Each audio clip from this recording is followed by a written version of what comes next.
Okay, hello everybody. Thank you for joining us today as we continue our discussion around the cybersecurity essentials for business users. This is session 4. If you've missed any of the previous ones, please feel free to go back and watch the recordings, and hopefully it helps to educate you a little bit more about the role that cybersecurity plays and what your contribution to that within your business is.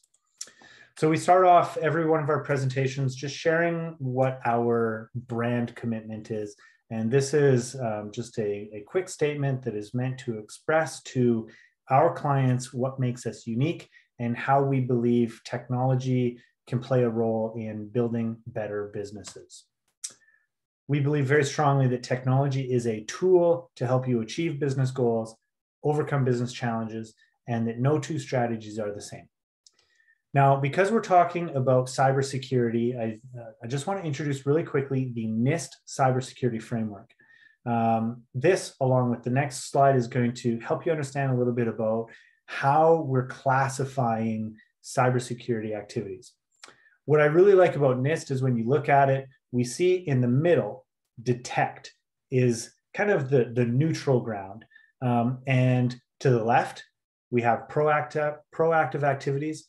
To the right, we have reactive activities. The reason that it's laid out this way is that when we're running a scan and we detect a vulnerability, we can proactively apply security controls against that. However, if we run a detection and we discover an active threat, then we would be moving to the reactive side. So obviously, our goal as IT professionals and as business leaders would be to be proactive. We want to avoid using the respond and recover portions of the NIST framework. The other part that we're going to talk a lot about is the CIS Controls. You'll see in the fine text here, it's a group of 18 categories, which encompasses 153 different safeguards that are recommended by CIS, which is a IT security think tank. The nice thing is that they've taken and broken them up into what they call implementation groups. And we'll see that implementation group 1 has 56 recommendations in it. So if you just want to take care of, the low-hanging fruit, we'll call it, the basic cyber hygiene, you would want to go through and make sure you have as many of the 56 as possible. If you're a little bit more mature, they talk in here about maybe you're working with a managed service provider like us, the expectation would be that you've gotten through implementation group 1 and you're working on the 74 items in implementation group 2. And if you had your own internal IT department, or you had compliance requirements, you were more advanced, you had a lot of intellectual property, you might be looking then at implementation group 3, which would be the last 23. So each layer builds on the one before it. We've already gone through the first 10 CIS controls. Number 11 is data recovery. Now, this one here is about recognizing that the ability to restore information or to recover after an incident is very important. So in implementation group 1, we see that there's 4 out of the 5 controls within this. And, I think anybody that's watching this probably recognizes that the information that's stored on your computer is the thing that's of value. And so you want to have what we call a 3-2-1 backup in place, which means you need 3 copies of your data on 2 separate mediums. No, I'm losing my total train of thought here. Yeah, 3 copies of data, 2 separate mediums, 1 being offsite. You'll also notice in the 5 safeguards in this category, 4 of them are on the reactive side. So meaning you would only use them in the case that you needed to recover from an incident. That being said, you have to have them in place before the incident to be able to recover from them. So number one, establish and maintain a data recovery process. Who has access to it? Where is it stored? How do we recover to make sure we're not overwriting, existing information? Number two, performing automated backups. Believe it or not, this is still one of those things when I go and meet with a new prospect or potential new client, I often find out that they are sticking a USB stick into a computer or a server, copying data, and relying on a human-led backup strategy. It's got to be automated. Protecting recovery data it also goes with number three, protecting it, and number four, about keeping it isolated. One of the best ways to protect your recovery data is by having it isolated and offsite.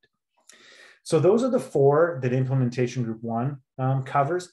Implementation Group 2 is the only additional one, which is number 5, testing the recovery data.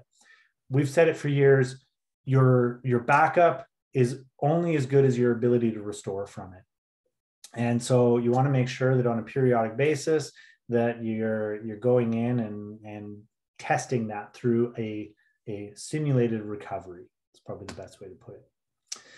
Number 12, so network infrastructure management, there's 8 safeguards in here. And this one is the opposite of the last one in that most of the controls are coming in group 2 and 3.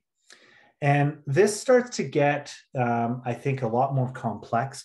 And actually, I was on another cloud security discussion or cybersecurity discussion yesterday.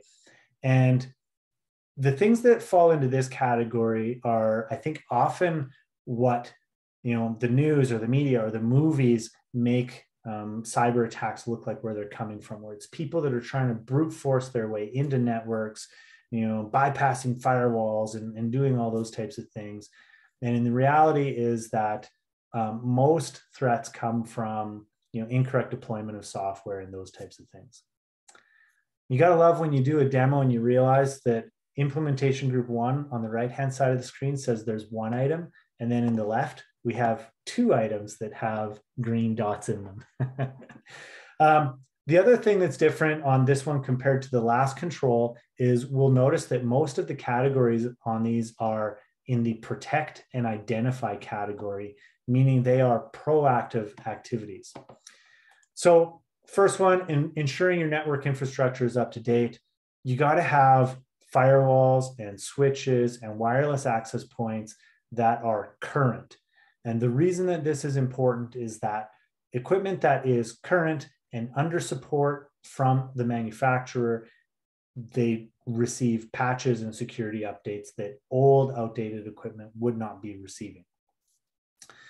Number 2, establish and maintain secure network architecture.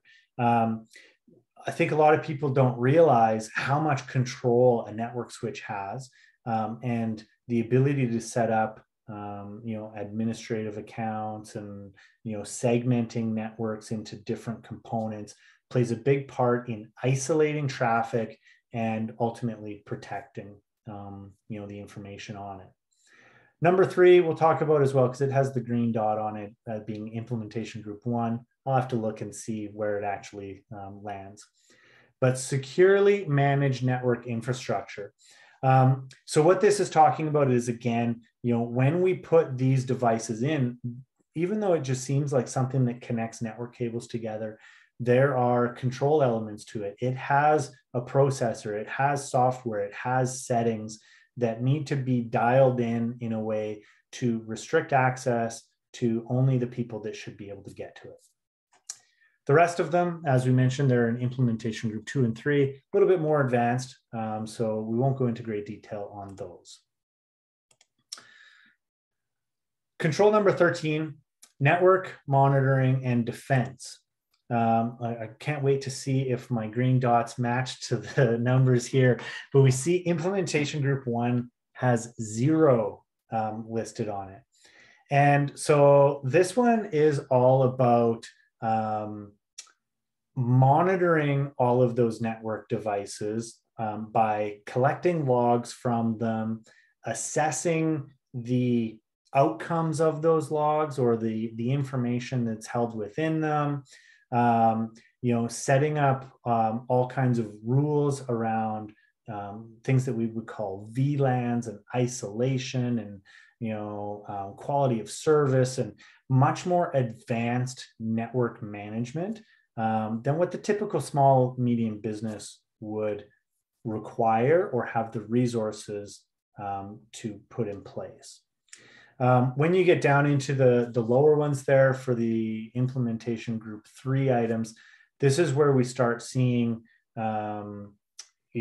attack simulations, network intrusion, alerts and those types of things, which again, for the typical small and medium business, you're less likely to face an attack or an incident based on these types of exploits. If you were a bank or a hospital or something like that, where you're a pretty interesting target that someone would specifically go after, that's why you're going to see most of these are implementation group 2 and 3 items. But this one, security awareness and skills training, is all about the people.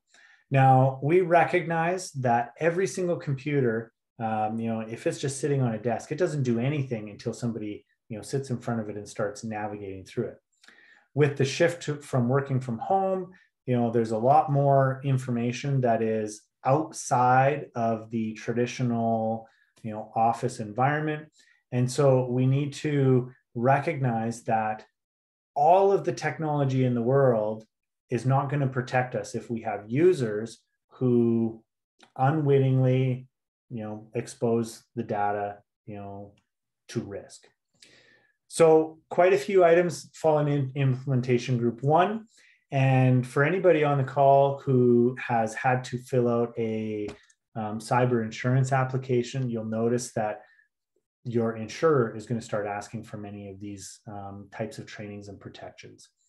So the first one, establishing and maintaining a security awareness program. So this is something that has developed significantly over the last couple of years. You want to have something that is regularly occurring, that can be monitored, meaning who has taken it, who hasn't, that you can report back to your insurance provider what your compliance rate is, and you really just need to make sure that people get it done. Number 2, training your workforce to recognize social engineering attacks.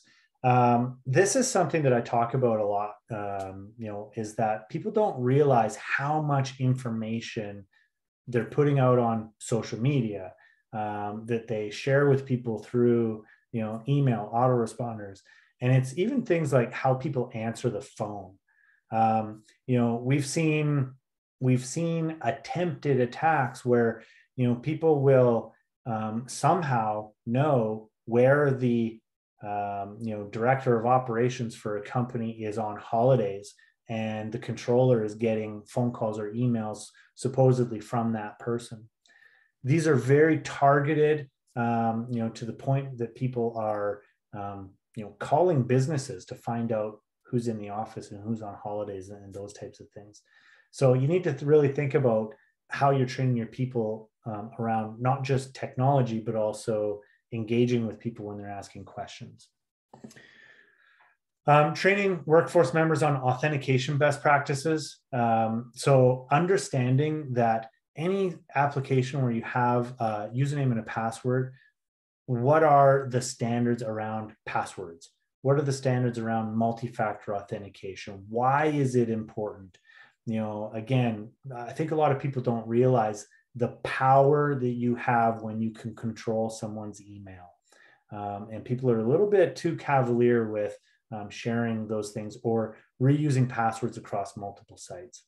So you want to train them on it, and then you want to move to enforce those standards or those policies where you can. Number 4, training your workforce on data handling best practices. It's unfortunate that people make mistakes. They email spreadsheets with sensitive information. They create folders that they share that people have access to that they shouldn't. Again, it's in the name of improving collaboration, let's say, but they're not realizing that once that information goes out into the world, regaining control of it is either impossible or incredibly difficult. So you really want them to think hard before they share a folder or share a link with other people. Number 5, training your workforce members on causes of unintentional data exposure. So this goes, I think, back to number 1, cybersecurity awareness training and that awareness of what you're sending. It's unfortunate when we get one of those calls, the example that I gave of inadvertently sending an email. We've had that where, somebody has accidentally sent an email that included everybody's pay information, to somebody that shouldn't have it. And again, it's very difficult to get that back. So if you have an email that has sensitive information, before you click send, make sure you've double checked, who you're sending it to, what information they need, and if that's the best way to share it with them. Because maybe the best way is to have a Teams meeting and share your screen rather than, sending them the actual document. Number 6, training your workforce on recognizing and reporting security incidents. Unfortunately, a lot of people don't report because they're afraid that they will be punished.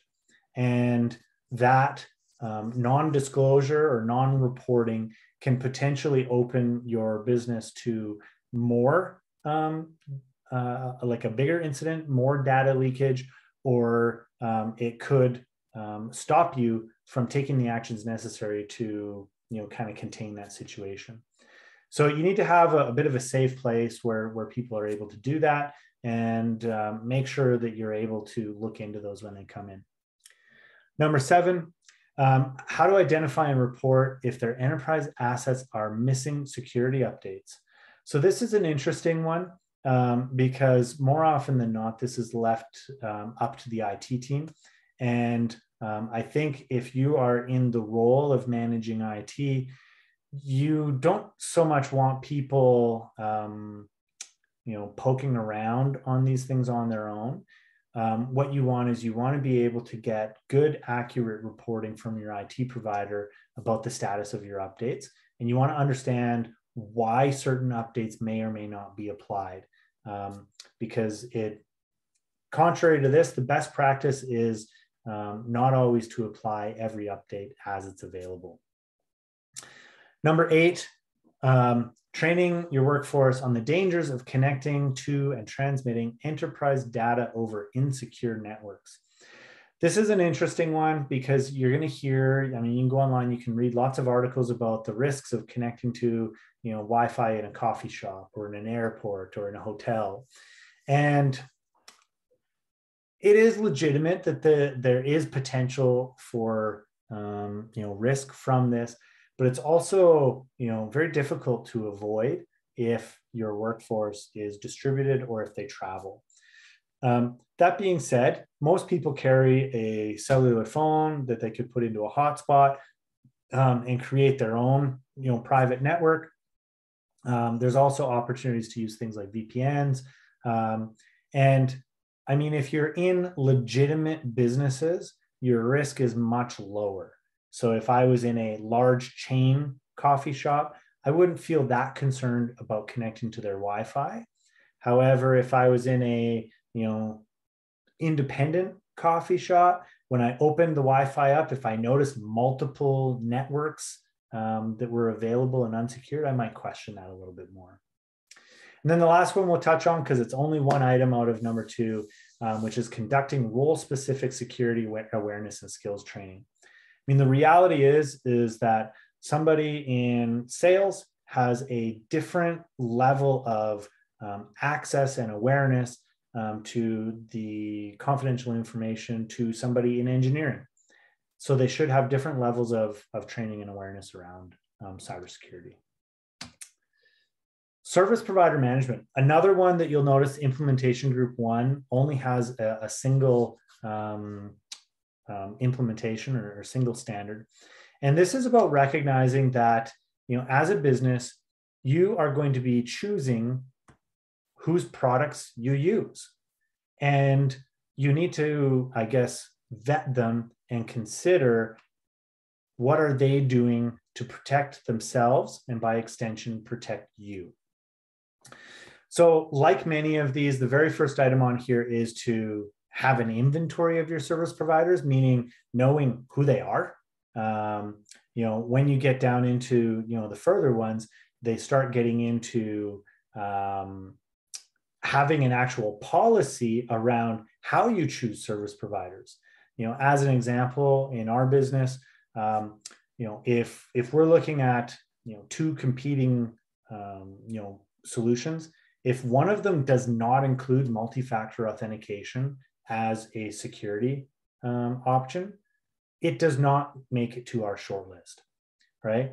We also have considerations around how well does it integrate with our other tools, because we don't want a whole bunch of, disparate systems that don't talk to each other. We want to tie these things together. So as you go through, you'll see that, in the implementation group 2, it's again about asking questions, understanding how they're protecting themselves. And then when you get in implementation group 3, they make a point of really making sure that you are consistently communicating with, even to the point of monitoring them, and making sure that when you choose to stop doing business with someone, you actually, disable all access, remove information, and all of that. Application software security. Isn't this one interesting that in implementation group 1, we show that there are 0 out of 14. And that's because the likelihood of experiencing an incident from this is probably, it's not that it's lower, but it's much more difficult to manage. Because when we talk about application softwares, we're talking about all of the programs that are installed on all of the computers that you have. So if you have a business of 20 computers and we exported a list of all of the software, there are legitimately hundreds of programs. Now you may have similar programs across them, but Adobe Acrobat version 9, and version 8 and version, whatever the new ones are, those are 3 different applications that need to be managed differently. And so the reason that these are mostly implementation group 2 and 3 is that the typical small, medium business that doesn't have, the tools available to them, like what a managed service provider has, quite frankly, cannot inventory, monitor, manage across all of their workstations. So that's what these are all about. It's about, first of all, making sure you know what software you have, what software is approved, creating lists of software that you outright are not going to allow on your network, making sure that you have a process for monitoring them, for patching them, for updating them. And then the later ones are very much about software developers and how you are building applications, which of course for most people, most businesses, isn't a big part of what we do. Number 17, incident response management. So if you recall from the NIST framework, this is very much a reactive component of the CIS controls. But the idea is that you want to have a plan about how you will respond to a cyber incident. And this brings in all different areas of the business. The way that we've done it in the past is we lock ourselves in the boardroom for an afternoon and we say, what if? What if you came in and your servers were completely non-responsive, you could not access your data?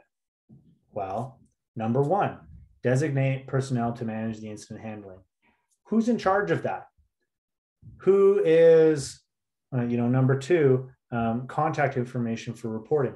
Who are we going to talk to? Do we talk to our lawyers first? Do we talk to our insurance first? Do we talk to our IT provider first? it's really important to understand the sequence of events and how they should be done, who should be doing them, and when to get other parties involved. Number 3, establish and maintain an enterprise process for reporting incidents. So this one is particularly important and one that you should have a conversation with your cyber insurance provider, and if you happen to have a lawyer, understanding ahead of time in what circumstances do you have to report an incident, because in Canada we do have mandatory breach reporting when personally identifiable information is compromised. So you need to understand when you need to report it, then you need to find out how to report it, what to say, and again, who should be doing all that. A big part of what we've learned in incident response planning is that there are very clear lines that you don't want to cross to help lower your exposure to additional liability and things down the road. So highly recommend you take a look at least identifying who should be involved in your incident response team, who are your key outside contacts, and how and in what circumstances would you have to engage your end users and your clients to notify them of an incident that may have occurred. Number 18, again, 0 out of 5 in implementation group 1, penetration testing. So penetration testing is using tools and processes and systems to simulate an attack on your network, looking for vulnerabilities, looking for open ports, trying to find your way into the network with the mindset of an attacker. Now, of course, the goal with this is to find those weak spots in your network before they get exploited so that you can work to close them. Again, we notice that it's all implementation group 2 and implementation group 3 because this is pretty advanced, right? Most businesses, again, these are targeted attacks that come into these things. But they do have recommendations for them, and it's something that can be done as your cybersecurity approach matures. Whew. All right. So of course, Tier 3 IT Solutions, we take cybersecurity very seriously. We have a team of people that are dedicated to working with clients to, measure where they're at in the implementation of these controls. We have specifically designed an entire series of assessments and benchmarks and tests that we do on our clients' networks with the goal of helping them to measure their cybersecurity posture and to improve over time. Because as I mentioned at the beginning of this whole series, cybersecurity is a journey and not a destination, right? You will never be 100% cyber secure. You have to continuously review and adapt and improve. Okay, so thank you so much for watching this session. We're going to pick up again in a couple of weeks. And the next portion of this series is going to be a little bit more, targeted around the typical small, medium business. And again, we appreciate you tuning in. So thanks again, and we'll see you soon.